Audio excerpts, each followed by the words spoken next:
en el caso de las mujeres trans y la feminización que representamos y toda la violencia patriarcal, machista, promover que las mujeres lleguen allí. No, eso no es nuestra posición como dirección. Nuestra posición es de garantía, de protección de sus derechos, de poder generar tanto para las que defienden ser atendidas como víctimas y que no haya riesgos para caer como víctimas, como las que defienden el trabajo sexual como opción, una oportunidad de vida. Okay.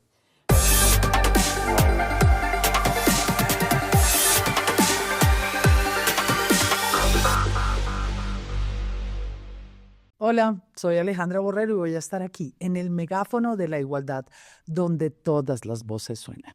Y este espacio es producido por el Ministerio de Igualdad y Equidad, que es dirigido, por supuesto, por nuestra vicepresidenta y ministra Francia Márquez, donde vamos a tener guerreros, guerreras, mujeres y hombres que se la luchan todos los días, que con su valor y su don de servir están cambiando las brechas que hay en este país hacia todas las discriminaciones que vivimos en Colombia. Y hoy tenemos una mujer maravillosa. He tenido la oportunidad de conocerla antes, pero hoy leyendo su hoja de vida quedé pasmada. Realmente una mujer que lleva trabajando 25 años en el sector público y privado, defendiendo todas estas causas LGTBIQ+, defendiendo a las mujeres. Una mujer que se las ha luchado todas. Y quiero comenzar decirles, Charlotte Callejas es una madre, porque así le dicen, de todas estas causas. Primero cuénteme un poco cómo fue esa infancia y cómo fue transitar esa vida de ser una mujer trans en un mundo tan difícil como Cuba y por supuesto Colombia. Listo, sí, Alejandra. Bueno, un placer estar acá contigo. Mi infancia, la infancia de Charlotte. Bueno, realmente yo desde muy niña sentí y percibí que era distinta al resto de los niños en mi ciudad natal, en mi país. Y sabía lo que, para dónde iba, para decirlo de una manera u otra. Entonces yo desde muy pequeña tuve que vivir momentos un poco difíciles. Por primero, internamente sentirme diferente, pero externamente también manifestar algunas expresiones que eran demasiado femeninas. Eso llevaba a que en la cotidianidad de la vida, primero en mi núcleo familiar, varias personas trataran de cuestionar y corregir eso. O sea, recibí muchos regaños, castigos, los palos, sobre todo porque me veían diferente y mi mamá no entendía. Con los años también mi mamá fue transformando y entendiendo, pero al principio era muy duro para ella. De hecho, hubo un momento en mi infancia que realmente encontré un respaldo muy fuerte y yo tengo una madre adoptiva, o sea, mi mamá biológica y su hermana, con ellas me crié, pero fundamentalmente todo el amor, toda la comprensión la recibí alrededor de mi tía y mi abuela, que constantemente estaban peleando con mi mamá y con mi papá, porque constantemente me regañaban, que porque no gustaban las cosas de las niñas, que porque yo jugaba con mis hermanas y no jugaba en la calle, estaba en la casa. O sea, fueron unos cuestionamientos que para mí era muy difícil entender cuando era pequeña y durante la adolescencia. Pero luego, con los años, entendí que para mí mi mamá y mi papá eran producto de la cultura. Pionera, berraca, la primera mujer trans que ocupó un cargo público en Bogotá, la primera mujer trans que ocupó un cargo directivo en el gobierno nacional. Ser pionero no es un tema sencillo. Yo me puedo imaginar todas las miradas desde ahí en adelante en estos lugares donde supuestamente se trabaja en contra de la discriminación, pero que como todos los colombianos tenemos esa misma educación patriarcal que nos dice que los hombres tienen que ser de esta manera y las mujeres de esta otra. ¿Cómo fue para ti? Pensar y que la gente además te copiara, que la gente dijera, sí señora, ya voy a hacer eso. El ámbito laboral y la entrada y llegada ahí En Bogotá, bueno, en Bogotá quiero decir que quizás había un entorno un poco más preparado, que decían cuando yo entré, se encontraba la administración de Lucho Garzón. Realmente yo entré con Lucho Garzón a trabajar en la administración en la Secretaría de Salud y creo que había un punto de partida, pero también había unos procesos que alrededor de la ciudad y los movimientos sociales LGBT y desde las mujeres en sus diversidades que habían abonado cierto terreno. De hecho, la invitación que me hacen a mí a trabajar con la administración en la Secretaría de Salud era porque encarnaba una persona trans de la diversidad y quería que empezara a abrir escenarios de posibilidad de inclusión sociolaboral para otras. Recuerdo de Bogotá cuando yo entré y algo que es muy alentador y con los años para mí fue que al principio, si bien encontré resistencias en algunas mujeres, porque yo entré a formar parte del grupo de género y diversidad en salud para el componente LGBT, pero había un componente de mujeres. Y yo que soy tan políticamente incorrecta e intranquila, no solo quería trabajar los temas LGBT, sino quería meter la cuchareta, como decimos en nuestro país, en los temas de mujeres también. Y yo recuerdo que tenía una jefa que ella tenía una estructura de construcción cristiana. Entonces al principio yo veía que ella no se sentía cómoda conmigo y me hacía unas exigencias, unos regaños, yo me acercaba a ella, yo notaba algo diferente, le decía a mi compañera, par de la política de mujeres, pero ¿por qué? ¿Qué le pasa conmigo? No, yo quiero saber. Y algo grato que yo recuerdo de romper cosas y estructuras, si bien encontré barreras, resistencias en Bogotá, es que esa misma persona, hasta los 2 años de yo seguir trabajando en la entidad, y ya iba dejado de ser jefe, se iba a jubilar o a pensionar, jubilar decimos en Cuba, ella se acerca y me dice, mira, yo sé que nuestros inicios fueron complejos, pero con ella, después de los inicios que empezamos a buscar cercanía, como alrededor del año de estar y lograr cosas, y a los 2 años ya antes de ella pensionarse me dice, yo sé que nuestros inicios no fueron fáciles o hubo dificultades entre las dos. Y ella me dice, así tú no me lo hayas expresado, yo lo sentí y yo lo viví. Pero me dice algo alentador que yo siento hoy que me voy a pensionar, es que tú transformaste mi mundo, tu sola presencia, tu perseverancia, tu trabajo. Desde tu ser transformaste cosas inclusive que yo tenía de tabú y mito error de las personas diversas. Entonces creo que unos retos difíciles, no hubo violencias, digo, externa, pero fue más suave.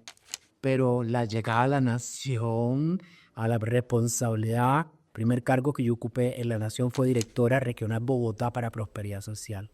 Yo creo que la nación no estaba preparada por una mujer trans, el gobierno nacional, y fue muy difícil. Las violencias que yo desaté a las horas sobre mi cuerpo, pero también los cuestionamientos hacia prosperidad social, a las 4 horas de haberme posesionado yo era tendencia ya. Tendencia en redes, violencias, a mí me tocó inclusive pedir con el tiempo, porque las violencias no bajaron, protección de la Unidad Nacional de Protección, o sea, empezar procesos que me protegiera. Y no deja de ser diferente cuando ya llego también al Ministerio de la Igualdad, o sea, porque además estoy en un tema muy controversial. El tema de las actividades sexuales pagas tiene desde un extremo a otro diferentes corrientes, maneras de mirar.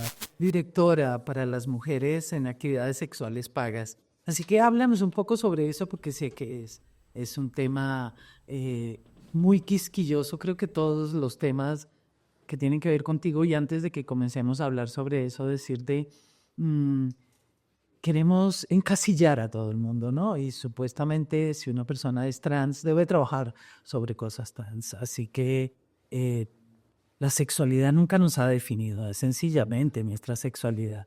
Nuestro género tampoco. Somos mucho más que eso. Así que cuando hablas de que querías meter la cucharada o como digas tú en los temas de mujeres, por supuesto que te competían y que siguen competiéndote y qué interesante que realmente hayas perseverado, porque esto es un tema de perseverancia y tener realmente una capacidad increíble de recibir, porque al oír que tienen que ponerte hasta protección, se da uno cuenta que realmente estos temas despiertan odios, despiertan sobre todo una incapacidad de ponernos en los zapatos del otro. Y yo quiero decir que para mí también era así. Yo creo que todos hemos sido criados de la misma manera. Y en algún momento, y esto quiero que me lo digas tú si es cierto o no, en algún momento vi un documental sobre un hombre que quería que le cortaran una pierna y que iba del médico y pedía que le cortaran la pierna hasta que por fin al final hizo una barbaridad y le tuvieron que cortar la pierna. Y desde ese momento fue feliz. Y le hicieron un examen cerebral donde se dieron cuenta que él no tenía codificada esa parte de su cuerpo y que no le pertenecía. Y terminaron ese documental diciendo, esto es lo que siente una persona cuando siente que su cuerpo no es y no le pertenece. Y ahí entendí, porque decía, como mujer, las mujeres recibimos todo tipo de violencias. Y yo digo, como un hombre que tiene la posibilidad de todos los privilegios quiere volverse mujer. Y ahí entendí que no es un tema que se pueda, que es una escogencia porque sí o es. ¿Es cierto o no es cierto? Yo, al menos desde la vivencia individual, afirmo que sí. O sea, yo nunca en mi mente estaba codificada el tema de la masculinidad, sino todo lo contrario. Y eso fue lo que me generó precisamente todas las violencias, dificultades posibles durante la infancia y la adolescencia. O sea, nunca he pensado como un hombre o en masculino. Siempre he pensado desde la femeninidad, desde lo que tiene que ver con ser una mujer. Yo entiendo que algunas personas, porque nací por decirlo de una manera u otra, en un cuerpo que fue leído como hombre, no lo entiende, pero eso solo lo entendemos quienes vivimos esta vivencia que tiene un gran anclaje en la identidad, sobre todo la identidad de género. O sea, tanto las mujeres trans como las personas trans femeninas, las personas trans masculinas como las trans femeninas, sentimos esto desde muy pequeña edad. No es que amanecemos si queremos la moda o eso, o queremos ya porque queremos hacerlo en función de moda, como lo dicen, o porque queremos acceder a veces a otras oportunidades que tienen las mujeres o quitarle el espacio a las mujeres. Es que siempre hemos sido mujeres atrapadas en un cuerpo de hombre o una niña atrapada en el cuerpo de un niño. O sea, y eso sí tiene que ver con la codificación de mi mente. Mi mente nunca así el resto me vea o me ha visto en algún momento como masculino, se ha visto o me veo yo como masculino. Siempre he vivido y me he sentido y he reflejado desde la codificación de mi mente que soy una persona femenina. Ponte en los zapatos del otro.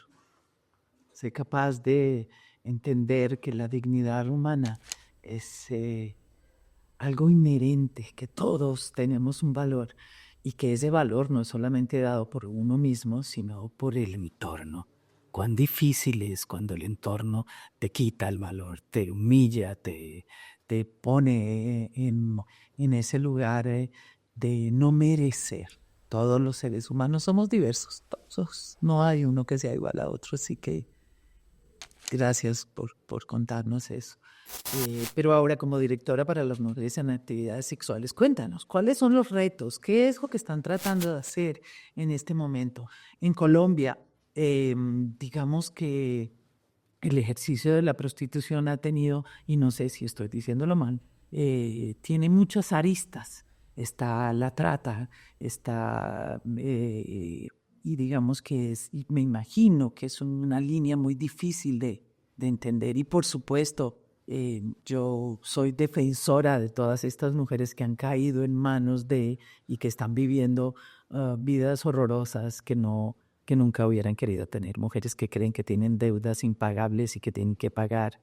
Mujeres que ignoran, digamos, la situación en la que están muchas de ellas. Pero también estuve en Holanda conociendo el trabajo y los derechos de las mujeres que ejercen sexualidad, sexualidades pagas y me impresionó mucho el valor que tienen cada una de ellas, los derechos, cómo se les ve en la cara que su trabajo es lo que han escogido y que es así y punto. Y el gobierno tiene que, o no tiene que, el gobierno ha dignificado su trabajo dándoles todos derechos que tienen como ciudadanos. Cuénteme un poquito cómo está esta cosa aquí en Colombia. Precisamente tú pones en el contexto dos polos distintos de lo que tiene que ver con las posibles miradas de intervención pero también las realidades que ven las mujeres.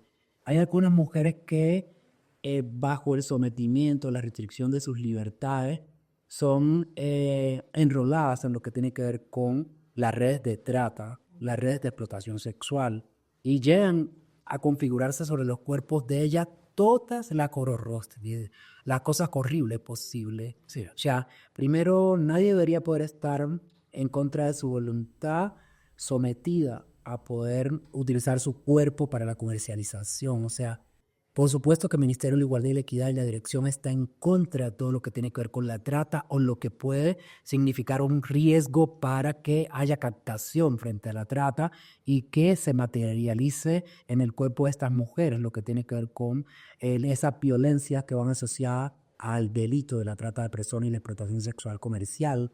Y nosotras tenemos un deber con el Ministerio y desde la Dirección para Mujeres en Actividades Sexuales PA de prevenir y todo lo que tiene que ver en todos los contextos donde haya actividades sexuales pagas, o sea, en digitalidad, todo lo que tiene que ver con los estudios, con las plataformas, las monetizadoras, con el modelaje webcam. Allí tenemos un deber de prevenir y de acompañar también a las mujeres que en esos contextos habría que activar rutas porque son víctimas o llegan a ser víctimas de la trata. Pero también está la otra parte. Eso se llama esclavitud. Y decirles y contarles que si en este mundo existió la esclavitud, en este momento, en el mundo, 5 millones de seres humanos son esclavos. Esclavos sexuales, esclavos en temas de trabajo también, laborales. Así que este es un tema muy complejo, pero sigamos. Exacto. Nadie debería estar sometido, esclavizado. Nadie debería sufrir tratos, inclusive que cruzan con tratos inhumanos, que se dan en los contextos que tienen que ver con la trata. Y esa vivencia que debe ser muy tenaz. O sea, y lo reconozco también como víctima de violencia sexual, que el tema debe ser mucho más agudo, la vivencia y las crisis que puede entrar una persona que ha sido víctima de trata, que quizás en mi caso que sucedió y no debía suceder tampoco porque no debió suceder, pero entiendo la realidad de las víctimas de la trata de una manera u otra. Pero está la otra parte que decía que también nos toca como Dirección de Mujeres en Actividades Sexuales pagas abordar.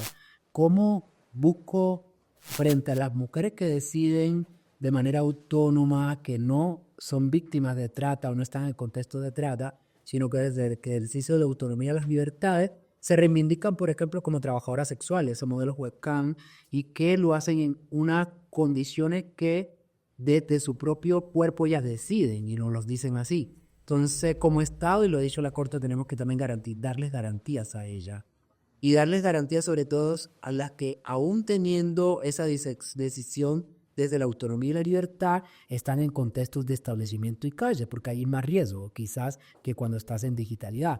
Y digo me riesgo porque no es lo mismo la realidad de la que vive una mujer trabajadora sexual que está en calle poniéndose a condiciones también de posibles violencias, maltrato en el espacio público, inclusive violencias institucionales, no solo de los clientes, sino también de la fuerza pública, o de las fuerzas militares o de otras autoridades que van a hacer ejercicios de inspección, vigilancia y control a los establecimientos, pero también de los dueños de establecimientos si se para alguna de manera autónoma frente a un establecimiento reciben violencia o de quienes trabajan en esos establecimientos. Entonces, como Estado tenemos que generar garantías para sus derechos, pero también alternativas de vida para las que se quieren salir.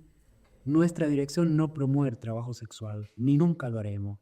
Y para mí sería muy contradictorio como mujer trans que sabe las realidades que encarna el cuerpo desde las mujeres con lo femenino, en el caso de las mujeres trans y la feminización que representamos y toda la violencia patriarcal, machista, promover que las mujeres lleguen allí. No, eso no es nuestra posición como dirección. Nuestra posición es de garantía, de protección de sus derechos, de poder generar tanto para las que defienden ser atendidas como víctimas y que no haya riesgos para caer como víctimas, como las que defienden el trabajo sexual como opción, una oportunidad de vida.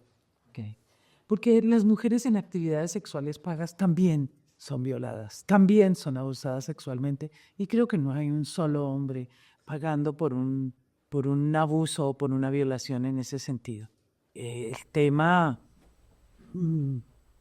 de la dignidad de estas mujeres me parece fundamental y quiero que me cuente un poco más. Entonces, ¿cómo cambiamos esta cultura donde estas mujeres son tratadas ni siquiera como seres humanos muchas veces por su entorno, donde la policía también las lastima, ya bueno, ya no las pueden meter a la cárcel, pero se hizo y se hacía? Tú me contaste que tuviste momentos en que te montaban a la patrulla y te llevaban a la cárcel. ¿Cómo vamos a cambiar esta cultura que no le permite a estas mujeres vivir una vida en paz? Yo creo que hay que utilizar diferentes estrategias centradas en lo que tiene que ver con cambiar las realidades y sobre todo transformar los entornos donde ellas se desenvuelven, que cruza con transformaciones sobre todo que yo creo que deben ser más profundas, transformaciones sociales y culturales. Entonces yo creo que hay que apuntarle a poder desestructurar lo que tiene que ver con la cultura machista, patriarcal, que también termina permeando las mujeres que están en actividades sexuales pagas, o inclusive promoviendo el consumo de lo que tiene que ver con el comercio sexual. Los hombres a per se, desde niños se les habitúa, y en algunos países o en algunas experiencias, en algunos momentos en nuestros países latinos, la primera experiencia que tiene un hombre fundamentalmente y llevado por sus tíos o sus padres, que era con una mujer, de trabajo sexual. Entonces creo que hay que trabajar con los hombres, que hay que trabajar también con esos potenciales usuarios o con los usuarios para transformar y minimizar la violencia, pero también apuntarle quizás en una mirada muy ideal a que realmente haya una transformación allí frente al tema y alrededor de ellos y su cuestionamiento de su propia masculinidad y la reafirmación de esa masculinidad. Creo que allí hay que trabajar mucho, pero también hay que trabajar, yo creo que con ellas. Y sobre todas las cosas, además de las transformaciones sociales y culturales, hay que empezar a transformar toda la base socioeconómica, alrededor de esas estructuras socioeconómicas que a veces llevan a muchas mujeres por generar mejores ingresos a acudir a estas actividades que son lícitas en el país, tú lo decías. O sea, ya no te pueden sancionar por trabajar sexualmente o en la calle, en un establecimiento, es el modelo webcam, pero de todas formas hay barreras y dificultades alrededor de eso, o hay situaciones socioeconómicas que llevan a eso. O sea, hay muchas mujeres que han llegado a las actividades sexuales pagas porque van a encontrar una única oportunidad para allí, para generar ingresos, algunas porque vienen de estratos muy socioeconómicos, muy de la pobreza, del hambre, de cosas que demanda que tengan que buscar oportunidades. A ella le pasa mucho a las mujeres trans. Muchas mujeres trans, cuando yo hablo, me dicen, madre, yo no quisiera estar acá, pero es lo único que la sociedad me ha llevado. Entonces, ¿qué hago? ¿Qué hago? Porque yo tengo que pagar arriendo, tengo que alimentarme, entonces estoy acá. Pero si el Estado me genera condiciones para yo estudiar o buscar otro empleo, emprender, lícitos. Parte de lo que están haciendo es eso. Exactamente. Emprendimientos, si alguien quiere estudiar, salir de la prostitución y hacer otro tipo de cosas. Esas son las cosas que va a hacer el ministerio o que está haciendo el ministerio. Exactamente, Alejandra. Nos tenemos un programa que acabamos de estructurar y aprobado después de todo un proceso, que es un proceso que nace este programa de interlocutar con ellas en los territorios y con las autoridades también, para poder saber qué ellas quieren, qué necesitan y qué ofertarles. Entonces, nuestro programa de garantías, derechos y alternativas de vida está enfocado precisamente a generar, a través de la empleabilidad, el emprendimiento, a través del acceso humano a la alimentación, de bonos canjeables por alimento, a través de hábitat dignas para ellas, de apoyos solidarios para arrendamientos de ellas y su familia, entre otros derechos como la educación. Queremos impactar para que ellas, las que quieran permanecer, lo hagan en condiciones de dignidad, pero queremos sobre todo estimular que las que tengan estas oportunidades, que quieren salirse, se salgan, que no puedan permanecer allí. Y tenemos también líneas de prevención, como te decía, transformación social y cultural de narrativa, que es un proyecto que se llama Mujeres Libres y Seguras. centros para la atención integral. Estamos a puerta ya de empezar a construir nuestros primeros centros de atención integral para las mujeres en actividad sexual paga, que van a acompañar psicosocialmente desde la salud y la terapia ocupacional, desde el arte, la cultura, desde toda la oferta institucional que estamos pensando, ¿no? Vamos a arrancar con Cúcuta y Cartagena, y unidades móviles para la atención integral en ciudades de frontera o de movilidad de transportes de carga o de minería que vamos a tener allí. Lastimosamente ya no tenemos tiempo porque yo quiero preguntarle miles de cosas. Realmente me parece fundamental. Todos los seres humanos tenemos derecho a tener una vida digna. Y si eso es lo que estás haciendo en el ministerio, te lo agradezco profundamente. Eres una voz para todas estas mujeres que no tienen voz, que no la han tenido por mucho tiempo y que digamos que con las políticas públicas pueden llegar a tener otro tipo de vidas en este país. Agradecerte, Charlo, tan bella. Eres maravillosa. Realmente yo me quedaría hablando contigo 3 horas más. No, ¿qué? Nos vamos y no nos amanecemos charlando. Porque realmente qué bello trabajo y qué importante lo que has hecho para ti, para toda nuestra comunidad, porque no quiero cerrar el tema, para todos los trans de este país. Para todas las mujeres de este país. Así que agradecerte tu trabajo y Maya, y siga haciendo. No, agradecerte a ti esta oportunidad que ha sido fabulosa. Yo me siento también maravillada conversando contigo, porque además siempre te he admirado también como artista, hombre. Quería decírtelo, veo muchas cosas ahí que en algún momento otras se han adquirido, que yo también me he adquirido, de esa feminidad y de lo que representa de tu lucha. Dame. Tan bella, muchas gracias. A ustedes muchísimas gracias y nos vemos de nuevo en el megáfono de la igualdad.